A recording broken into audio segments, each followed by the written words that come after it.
te koor gi sax bi mu koy dog bu leen fàtte ne dafa guddee woon ndax keroog dañu bañoon pour mu jot ci lekkam donc dafa guddee woon lool pour mu jot lekkam donc Ousmane Sonko était affaibli car le vendredi jour de son arrestation il jeûnait et depuis lors il avait entamé sa grève de faim. Une fois écroué, le sieur Ousmane Sonko avait déposé à la direction de la prison sa demande de non-acquiescement suite à sa condamnation sur l'affaire Adji Sarr. Voilà, bu leen fàtte ne Sonko dañ ko jàpp vendredi mu ndogu mu entamé grève de la faim samedi dimanche lundi mu bind li nga xam ne moom mooy demande de non-acquiescement ci mbirum Adji Sarr bi buñ la condamné def la comme niñ ko waxee mi ngi woon résidence ci këram waaye ñoom nee nañu contumace la gisuñu ko donc pour contumace boobu daanu il fallait mu def li nga xam ne mooy demande de non-acquiescement suite à sa condamnation sur l'affaire Adji Sarr. Le mercredi, c'est-à-dire le 2 août 2023, le médecin-chef de l'administration pénitentiaire, le commandant Famara Seck, informa à l'inspecteur Idrissa Sow que le sieur Ousmane Sonko est gravement malade. Encore ba léegi Idrissa Sow. OK? Et il fallait qu'ils se retrouvent ensemble nee na ñoom ñëpp nañu daje à la prison avec le médecin de Ousmane Sonko à l'occurrence de monsieur Cissé ak ki nga xam ne aussi moom mooy Diallo monsieur Diallo tey defe naa boo leen xamee moom moo yor pharmacie nationale d'approvisionnement ah monsieur Diallo moo ko yor léegi monsieur Diallo moom nag dafa am loo xam ne dama ko bëgg a leeral foofu imagine leen Ismaïla Madior Fall moo doon ministre de la justice yeggaguma si Aïssata Tall Sall donc Ismaïla Madior Fall ba mu nekkee ministre de la justice lan la def dafa jàpp monsieur Diallo Dakar laataa sax muy tegu ci yoon parce que c'est le médecin comme ay docteur personnel Ousmane Sonko comme dañuy dem xooli Ousmane Sonko mu jàpp ko ki nga xam ne mooy sa docteur nga jàpp ko déjà éliminé jël ko dugal ko kaso monsieur Diallo léegi kan moo fa nekkoon monsieur Cissé la xam ngeen lu tax monsieur Cissé nekk fa c'est parce qu'il était déjà aux environs de Sébikotane donc moom xamuñu woon fi mu nekk ndax bu ñu xamoon fu mu nekk moom it dañ koy intercepter pour bu mu yegg. Arrivés sur place, les deux médecins Famara Seck et monsieur Cissé et l'inspecteur Idrissa Sow se sont entretenus avec Ousmane Sonko pour évaluer son état de santé. À la suite, ils ont conclu que si Ousmane Sonko continuait son mouvement de grève, il allait tomber en 48 heures, dans le coma en 48 heures. Voilà.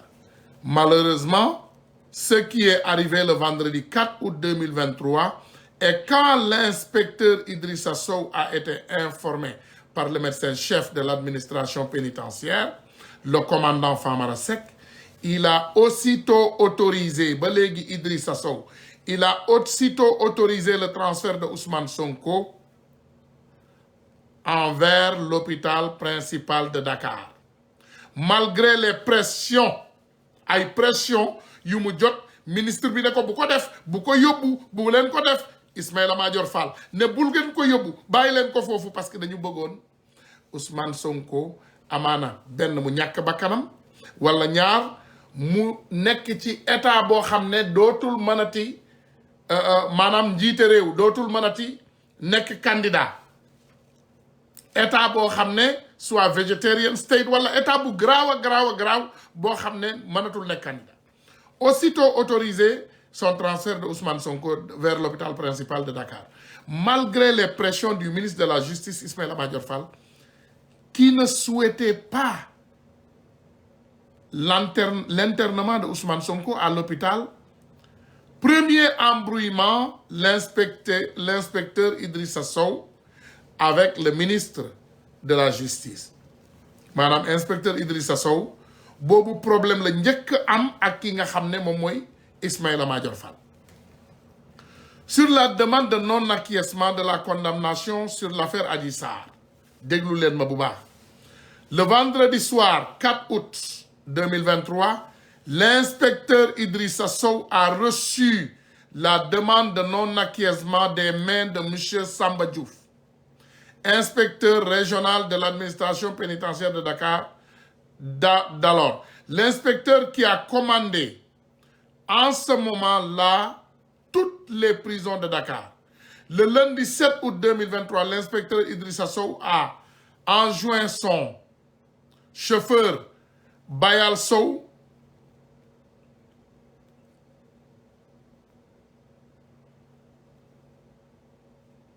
de déposer la demande de non-acquiescement au bureau du procureur de la République, Abdou Karim Diop. Ce dernier ayant reçu la demande, l'a déchargé de ses propres mains. Procureur Abdou Karim Diop, biñ ko yóbbuwee demande de non-acquiescement bi, lui-même dans ses propres mains mu def décharge.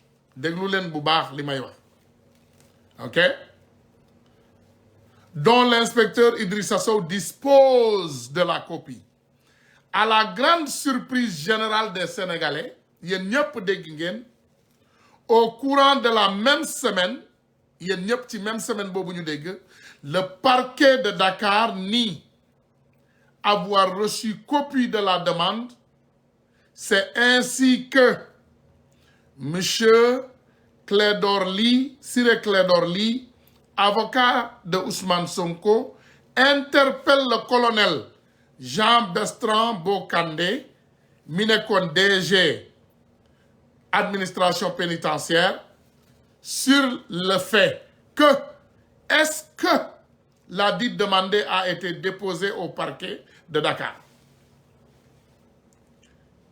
Ce dernier, le général Bokandé, de retour de son voyage en Eswatini, bu leen fàtte ne Ismaïla Madior Fall keroog bi muy jàpp Ousmane Sonko, le colonel Jean Bertrand Bokandé daf ko jël yóbbu commission pour lan pour bu mu fekkee jàpp Ousmane Sonko bi, parce que ce dernier pour ñoom c'est un sudiste, donc bu ñu jàppee Ousmane Sonko bu ñu ko bëggee def ñaawteef, bu ñu ko bëggee jël bakkanam wala bu ñu bëggee dara dal ko lu ñaaw, bëgguñu Bokandé fekkee ko te bëgguñu Bokandé intercepté ko.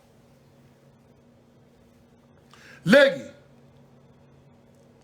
ce dernier, le colonel Jean Bertrand, de retour de son voyage en Eswatini, où il était installé, voilà, léegi ñu la foofu, interpellé maanaam le colonel en ce moment interpella l'inspecteur Idrissa Sow sur la question. Mu ne ko ndax mbaa déposé ngeen demande de non-acquiescement bi nga xam ne moom la Ousmane Sonko joxe pour nga xam ne lii di contumace bi war a daanu, parce que parquet bi weddi nañu de, procureur weddi na nee na jotu ko. Interpellant l'inspecteur Idrissa Sow sur la question, et l'inspecteur Idrissa Sow lui répondit par l'affirmatif, avec preuve à l'appui, et en lui envoyant la copie de la décharge de la correspondance signée des mains du procureur Abdou Karim Diop.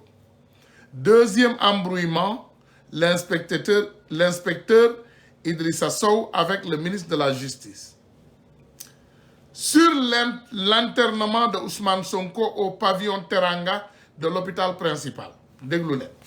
Le 16 août 2023, l'inspecteur Idrissa Sow, informé de l'état de dégradation sanitaire avancée de M.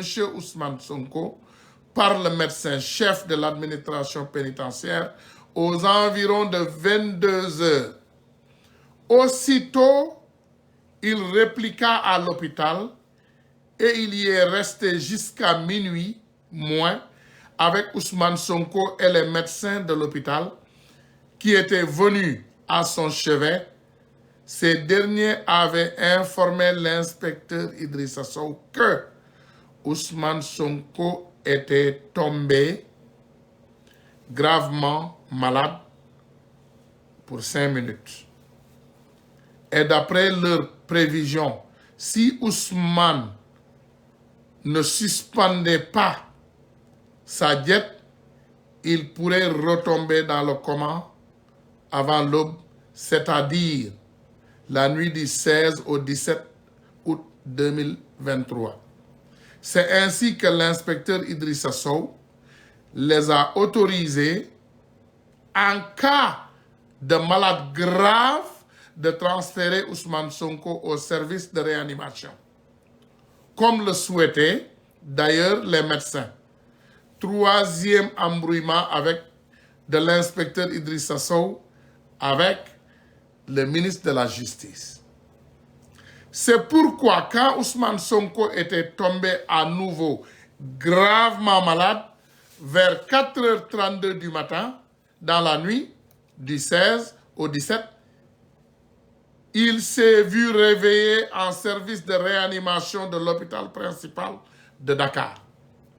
Sur le communiqué de la Direction générale de l'administration pénitentiaire, durant tout son internement au pavillon Teranga de l'hôpital principal de Dakar, les populations du Sénégal avaient écho de l'état de santé dégradant de Ousmane Sonko, car ses avocats ainsi que ses collègues de parti PASTEF en parlaient, multipliant ainsi les points de presse.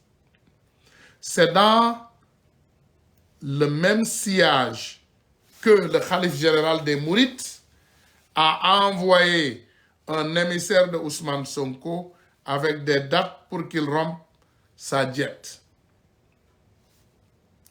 Après plusieurs refus, Ousmane Sonko avait accepté, à condition qu'il soit élargi de prison, car sa détention était illégale, qui avait été accepté par le khalife général des Mourides, disant qu'il en parlait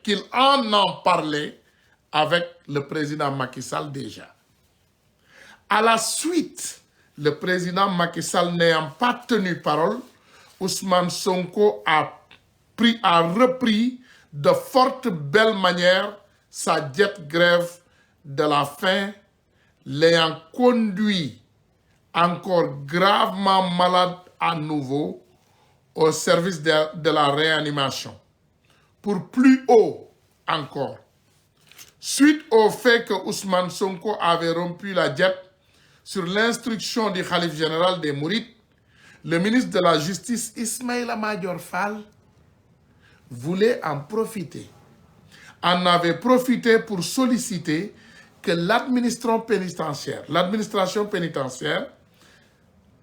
fasse un communiqué, a sollicité l'administration pénitentiaire que celle-ci fasse d'un communiqué de presse dans lequel il serait affirmé que Ousmane Sonko se portait bien. Donc Ismaïla Madior Fall, ginnaaw bi xalif général bi naxanteeg Ousmane Sonko ba ne ko benn date bi na ko lekk pour dog li nga xam ne moom mooy grève de la faim bi, kooku ne ko Macky Sall de bu ma ko defee du respecté kàddoom te bu respecté wul kàddoom dinaa ci dellu, du ma lekkaat du ma naanaat. Ismaïla Madior Fall woñaar loxo administration pénitentiaire mu ne bind leen fenn communiqué rek ne Ousmane Sonko mi ngi lekk mi ngi naan mi ngi ci jàmm, parce que booba tiit nañu doomu aadama yaa ngi jaaxle ci biti. léegi ñooñu bi ñu bañee de presse dans lesquels il serait affirmé que Ousmane Sonko se portait bien, et il prenait chaque matin son déjeuner, ce que l'administration pénitentiaire avait refusé. L'inspecteur Idrissa Sow, le médecin Famara Seck et le colonel Jean Bertrand Bokandé Ismaïla Madior avait insisté auprès d'eux pour qu'ils le fassent, mais ils ont refusé. Particulièrement l'inspecteur Idrissa Sow, qui avait assuré en ce moment-là le service de la communication de l'administration pénitentiaire, avait aussi refusé d'écrire ce communiqué de presse. Quatrième embrouillement, l'inspecteur Idrissa Sow avait avec le ministre de la Justice. C'est ainsi que le vendredi suivant, Ismaïla Madior Fall lui-même a tenu cette fameuse conférence de presse. Yéen a ngi fàttaliku ba mu ne Ousmane mi ngi naan kafeem mi ngi lekk mi ngi ci jàmm mu fen. Était bien dans la peau et quelques matins il prenait son café, etc. Sur la fuite, ok léegi boobu jeex na léegi ñu dem xam nga loolu yëpp bi ñu fenee tàppale yooyu yëpp bi ñu ko fenee après lan moo xew dañu fuité bilan médical Ousmane Sonko affaire bi nekk ci réseau yi àdduna yëpp xam ne li Ismaïla Madior Fall wax dëgg ba pare xamuñu ki ko fuité. Maintenant suite à la fuite du bilan médical de Ousmane Sonko le 26 octobre 2023 le bilan médical de Ousmane Sonko était diffusé sur les réseaux sociaux et une enquête était ouverte par le parquet de Dakar. À la suite des auditions ont été programmées par la DIC, particulièrement la direction des affaires techniques, BAT, du secrétaire général du ministre de la Justice jusqu'aux surveillants de prison du bureau du courrier de l'administration pénitentiaire, en passant des inspecteurs comme l'inspecteur Idrissa Sow. Tout le monde ont été entendus sur PV. L'inspecteur Idrissa Sow a été convoqué et placé en garde à vue à la DIC le 6 novembre 2023. Il lui a été demandé, question 1, quel est son rôle dans le traitement du courrier? Réponse. Il a répondu que tous les comptes rendus sur Ousmane Sonko, les décrets de grâce et les dossiers médicaux de tous les détenus du Sénégal, c'est lui qui les élaborait avant de les soumettre pour signature au directeur général de l'administration pénitentiaire. Question 2. Est-ce que tu avais une copie du bilan médical du compte rendu de Ousmane Sonko? Ce qui est affirmatif. Parce que si c'est lui qui a le bilan médical de tous les détenus du Sénégal, donc ça, ce n'est pas une question. Réponse, l'inspecteur Idrissa Sow a répondu en leur disant oui, qu'il disposait d'une copie physique en archive et d'une autre copie en version numérique de tous les détenus du Sénégal, comme Ousmane Sonko, qui lui a été transmis par l'agent administratif Idrissa Ndione sur instruction venant de lui. Ainsi, ils lui ont dit qu'il ne devait pas en disposer dans son portable. Ce qui est extraordinaire. Aujourd'hui, les portables sont connectés aux ordinateurs. Celui-ci, ce dernier, est l'inspecteur Idrissa Sow qui a tous les bilans médicaux de tous les détenus du Sénégal. Et l'inspecteur leur pose la question. Pourquoi ils ont voulu lui répondre? Ils n'ont pas voulu lui répondre. Après, ils lui ont sollicité à ce que l'inspecteur Idrissa Sow leur remette son portable. Il a refusé. L'inspecteur Idrissa Sow a refusé en leur disant que son portable, c'est la propriété privée et il y avait aussi l'information de tous les détenus du Sénégal et il ne pouvait pas le donner. Seul un juge peut le réquisitionner. 5e embrouillement avec l'inspecteur Idrissa Sow avec le ministre de la Justice. Ils étaient contents parce que déjà maintenant, Idrissa Sow ne faisait pas le sale boulot comme il le voulait parce qu'ils ont découvert que le fameux Idrissa Sow, qu'ils pensaient être l'un de leurs, était un Idrissa Sow du Sud. Il était né à Ziguinchor, pas à Fouta. dont je dis toujours que les Foutois et les Ziguinchorois, c'est les mêmes personnes. C'est de bonnes personnes. Mais comme Macky Sall, lui, dans sa tête, quand tu es du Fouta, il peut te faire du sale boulot. Et quand tu es de Ziguinchor, tu vas refuser son sale boulot. Donc, il ne savait pas que Idrissa Sow était de Ziguinchor jusqu'à ce qu'il commence à fouiller vraiment aller très profond dans son cas. OK. Embrouillement parce que les enquêteurs de la DIC lui disaient qu'il était en train de défier la justice et que pour cela, le procureur Abdou Karim Diop n'était pas content. C'est ainsi que les enquêteurs ont fait les démarches nécessaires pour obtenir l'édit mandat de réquisition du juge d'instruction. Ñun ñëpp xam nañu kan la woon, Mamadou Maham Diallo, voilà, pour disposer du téléphone portable de l'inspecteur Idrissa Sow. Et après exploitation du téléphone portable à la brigade cybercriminalité, les éléments de la DIC n'ont pas pu, écoutez bien, n'ont pas pu établir une communication entre l'inspecteur Idrissa Sow et des journalistes ou des membres de PASTEF ou quiconque. Et encore moins un quelconque partage. Dans son portable, ils ont vu qu'il n'a jamais partagé. Ils ont bien vu, il n'a jamais rien partagé. D'audit bilan médical de Ousmane Sonko avec une tierce personne. Malgré tout cela, le ministre de la Justice en ce moment, fameux, préparez-vous, c'est Aïssata Tall Sall. Parce que Macky Sall n'était pas content de Ismaïla Madior Fall, parce qu'il a échoué sa mission, on l'a renvoyé. Qui est devenu ministre de la Justice? Aïssata Tall Sall. Aussitôt qu'Aïssata Tall Sall a pris service, je vais vous dire son premier service, Aïssata Tall Sall a signé l'ordre de poursuite contre l'inspecteur Idrissa Sow, automatiquement. Parce que l'inspecteur Idrissa Sow était un sudiste, comme ils l'ont remarqué, et ce n'était pas quelqu'un qui n'allait pas faire son travail de républicain. Il allait faire son travail comme le dit dans les livres. Et qu'est-ce qu'Aïssata Tall Sall a fait? Elle a automatiquement éliminé Idrissa Sow.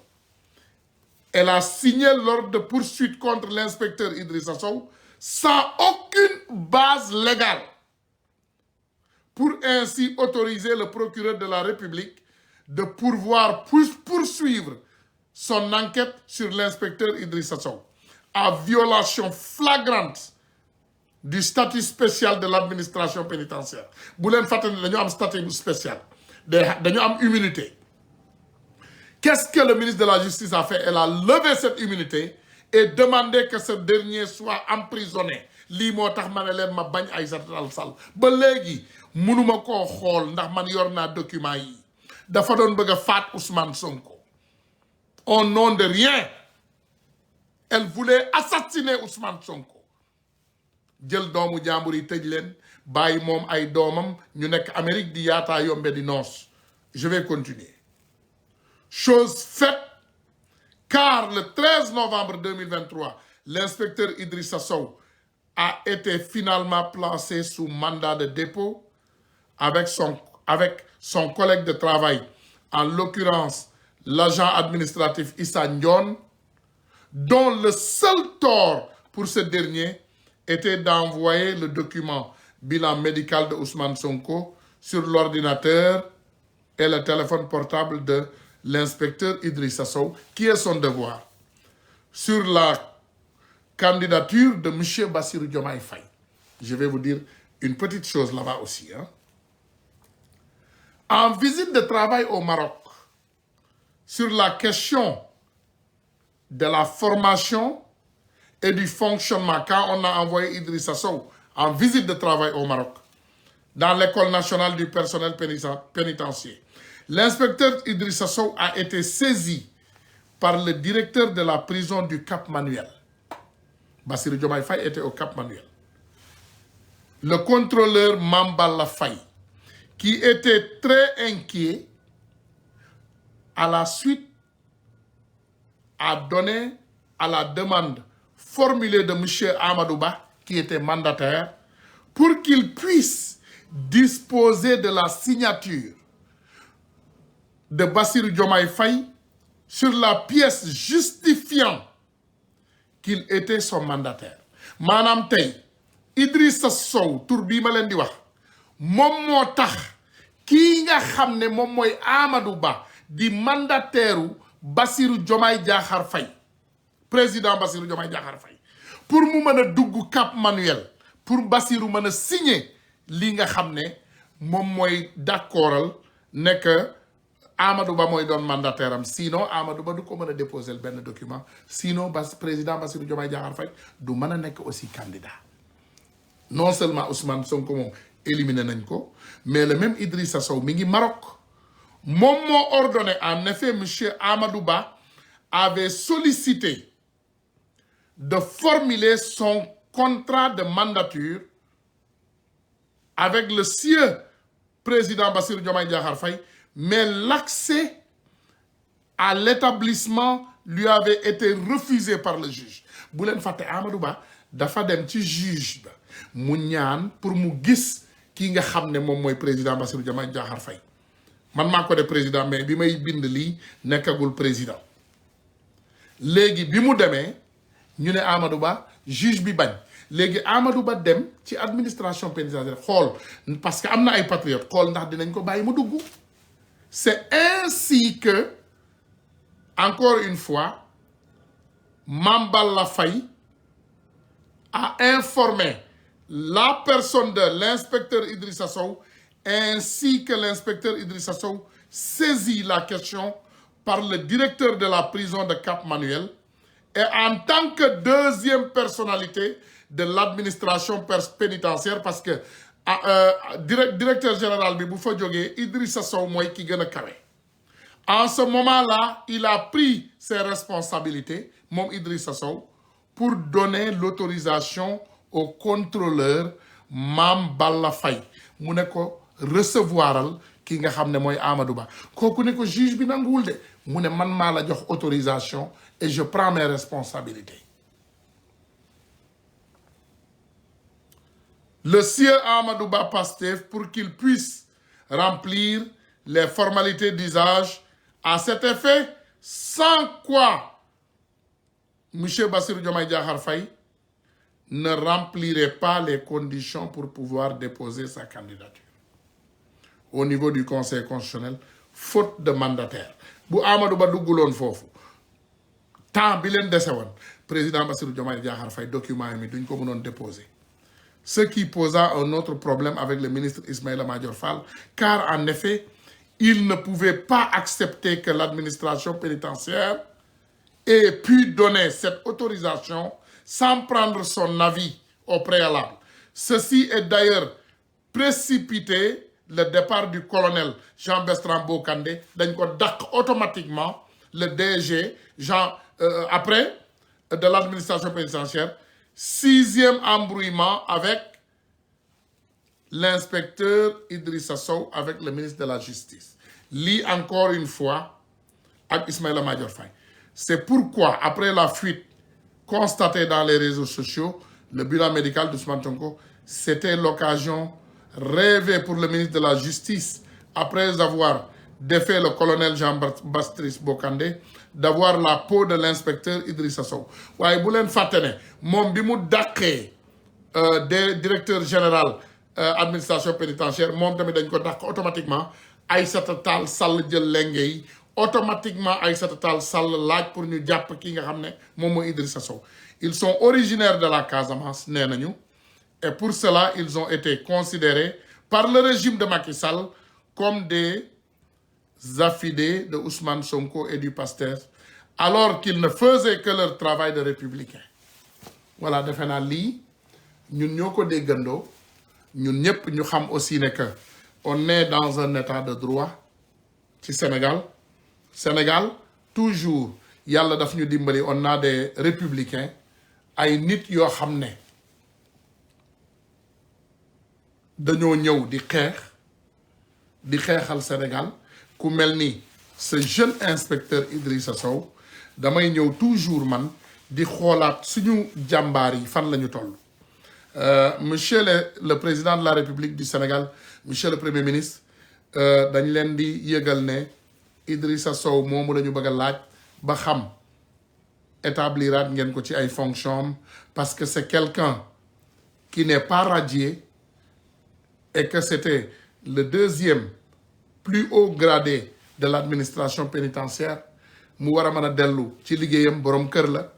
Nous demandons que Idrissa Sow soit rétabli au plus rapidement possible ngeen jàppale ko mu mën a delluwaat ci liggéeyam xam nga yenn saay li may wax toujours ñu baax ñooñu jiite ñun on a le meilleur président et le meilleur premier ministre du monde loolu laa mën a wax parce que vous êtes jeune et vous êtes proactif da ngeen ñuy déglu te da ngeen di kontaan bu ñu ñëwee di leen jox ay information yoo xam ne njariñu réew mi la doo leen ñu xoqotal doo leen ay dictateur donc loolu neex nañu ci yéen waaye dañuy ñaan bu fekkente ne y a une possibilité au plus rapidement possible ngeen rétabliraat Idrissa notre frère Idrissa Sow inspecteur de l'administration pénitentiaire mu delluwaat ci liggéeyam ci lu mu gën a gaaw ndax borom njaboot la te nag ñi nga xam ne ñoom ñoo xeexoon te ñu am ay liggéey ñàkk ci seeni ay liggéey dañu bëgg ñooñu si il est nommé DG non il n'est pas nommé DG il n'est pas nommé DG de Idrissa Sow mi ngi këram man toujours damay xool sama mbokk yi je vais regarder partout et je communique damay dem wuti sama héros yi je passe toujours à les dire bonjour savoir s'ils sont en bonne santé Idrissa Sow n'est pas rétabli waxam bariwul nag boo ko nuyoo sax boo leen nuyoo ñoom ñëpp je suis en contact avec tout le monde ku ma déggul rek dama lay xool noo def ça va bien naka njaboot yi mbaa yéen a ngi si jàmm mbaa yéen a ngi liggéey wala liggéeyu leen du ñu wax nag lu ñaaw waaye dañu bëgg a si possible ngeen établiraat l'inspecteur Idrissa Sow à ses fonctions parce qu'il n'a pas été radié heureusement pour nous c'est quelqu'un qui a beaucoup servi honnêtement servi son pays xam naa sax nag du ñàkk ñu bari da ngay gis ñi liggéey bi dëgg il ne reçoit pas le crédit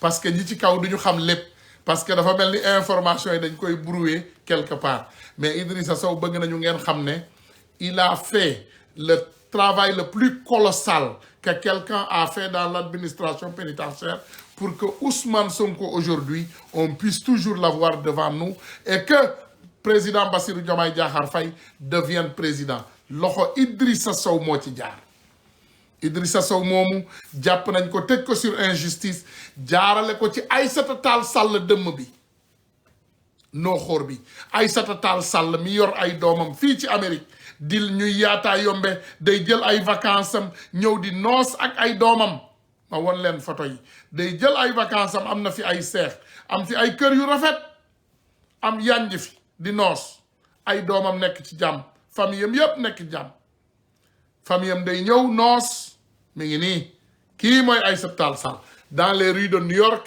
avec ses enfants ay seexam la ñu ñii mi ngi noos booba moom mooy ministre de la justice booba tëj na sénégalais yépp mi ngi noos mi ngi nii di reetaan ak famille am pendant ce temps ñun suñu doom yi ñu ngi leen di rey mi ngi nii kii mooy Aïssata Tall Sall voilà kii la kii mooy Aïssata Tall Sall la sorcière Karbala sorcière la voici kii la jàpp suñu doom yi tëj leen kaso faat leen ñii ñu jël seen bakkan ñii ñu sacrifier leen Aïssata Tall Sall nee na nañu fexe lépp lu ñu man pour bu ñu wëlbatiwaat amnistie bi ma ne non non non non non amnistie bi renverser leen ko on veut savoir les faits lii ma leen wax nii j'ai les documents amnistie bi buñ ko rompre suba di ngeen gis ñu topp Ismaïla Madior Fall ñu topp ay Ismaïla Madior Fall dafa doon attenter à la vie de Ousmane Sonko attentat à la mort la doon def de Ousmane Sonko daf ko bëggoon rey te ñoom xamuñu ne yàllaa yor bakkan jaam ak pexeem yàlla ak dogalam pexe yu bon yi yépp teg nañ ko pour jël bakkanu doomu jàmbur boobu ça n'a pas marché gars yi abonné wu leen massivement ci suñu page yu YouTube 1 Million March Info ndax comme ni ma leen ko waxee toujours TikTok bi neex na waaye Amérique da koy waaj a xeex da koy waaj a bannir donc doole bi dina wàññeeku bu baax donte dinañ ko mën a utiliser d'autres manières mais Amérique dina wàññi doole bi donc moo tax ñu bëgg ngeen dooleel suñu page YouTube bi muy 1 Million March Info dooleel leen ko te ngeen dagg vidéo TikTok yi fexe ba autorités yi jot ci comme ni ma koy waxee toujours parfois quand les choses sont publiques on les dit en public donte nag dinañu fexe lépp lu ñu man bépp document bu ñu yor ñu sécuriser ko parce que bépp situation dafay obligé ñu ñëwaat pour fàttaliwaat sénégalais donc tey jàppee leen ko bisu fàttali may ñaan encore une fois s'il y a toute possibilité que notre frère Idrissa Sow au plus rapidement possible soit établi dans ses fonctions maa ngi sant ñëpp di gërëm ñëpp waa salaam